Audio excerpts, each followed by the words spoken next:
Here's an update from the KSHB 41 Weather Center. All right, much calmer weather and just in time for the NASCAR races out at the Speedway there.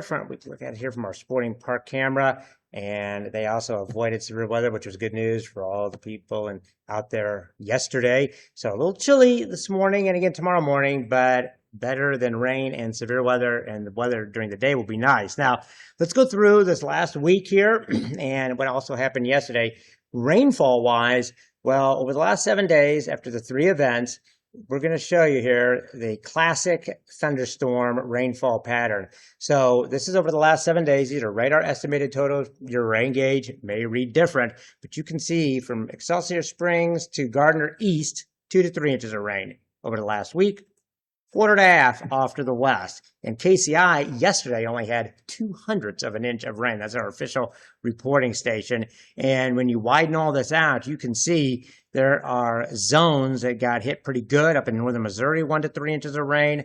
Then the Ottawa to Paola to Spring Hill to Hillsdale area, there's 2 to 4 inches of rain. They had the supercells, and they had yesterday's heavy rain. And then down near Clinton and Sedalia as well, 3 to 4 inches of rain. And then there's spots in between that didn't see much, like a 1.5 inch from Topeka to Lawrence. So some areas are like, we could use some rain. Other areas, please, no rain. Well, we are done with the rain for a while. And what caused the thunderstorms yesterday? I'll show you here in a second. It was a cold front. And you can see this here at 2 o'clock yesterday afternoon. Let's go over yesterday. 2 o'clock in the afternoon, some thunderstorms were forming along the front. And the first severe weather was to our west and a possible tornado near Atchison, Kansas. And we had some thunderstorms, a few form in the city, but they lifted off to the northeast. This is about 3:12. Then the attention turned into our area. Now, the thunderstorms on Monday that we had, those were supercells, the hook echoes. Those tornadoes are usually bigger and longer track.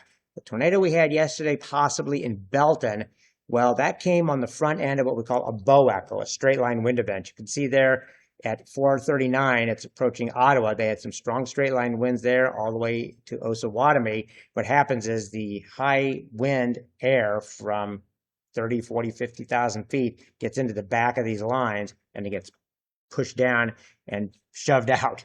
And so they can bow out the thunderstorms.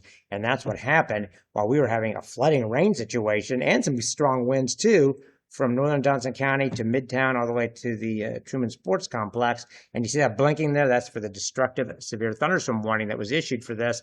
As it came northeast, it hit Miami County. And you can see at 5:17, the bow goes from northwest Cass County right up into Johnson County, but the part in Johnson County wasn't as severe. It was just torrential rain. The bow there near Belton, and if you look close, there's like a little notch there near Belton. They're hard to see because the tornadoes you get with these situations on the front end of bow echoes are usually little quick spin-ups that last a very short amount of time. They're usually EF0s and 1s, but they're also accompanied by the more widespread 50 to 70 or higher mile per hour winds. And so that was the issue at 5:17. And then that moved off and it weakened. Then we turned our attention farther south, down to, unfortunately, Clinton again, but it was south of Clinton. We had a couple of tornado warnings there just south of Clinton. And those were more bow echo type thunderstorm situations. The one near Warsaw was a little more of a supercell, but then you had that bow echo approaching Clinton and just south of there as it went on by. Then it all moved off. Quite a situation there. Pretty big event. There were more tornadoes up in Minnesota and Iowa. Bigger situation up there. Had a little more what we call directional shear. Allowed there for there to be more spin in the atmosphere. So everything has quieted down, and now it's gotten cold. That was a cold front last night.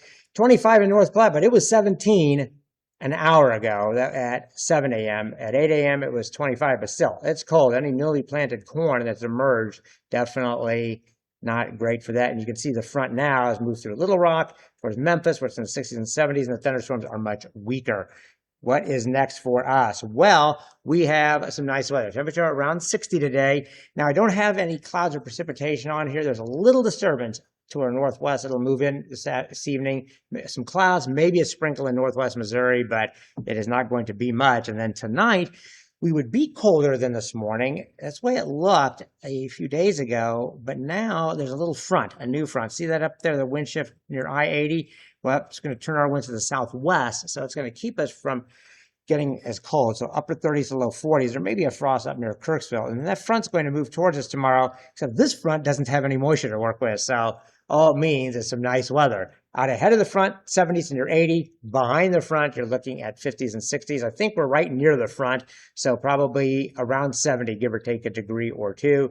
And then tomorrow night, the front does try to push off to the southwest. We get into the cooler air, and there could be a frost in northeast Missouri, but I don't think down to Kansas City. And then the winds are going to turn to the south on Monday, well into the 70s. Again, very few clouds with all of this because there's just not enough moisture to work with. When are the next chances of rain? Well, there is a chance Tuesday night with that front. It's kind of wavering back and forth, but again, not a lot of moisture here. A little bit better moisture off to the east. You can see there in Indiana, there could be a few thunderstorms.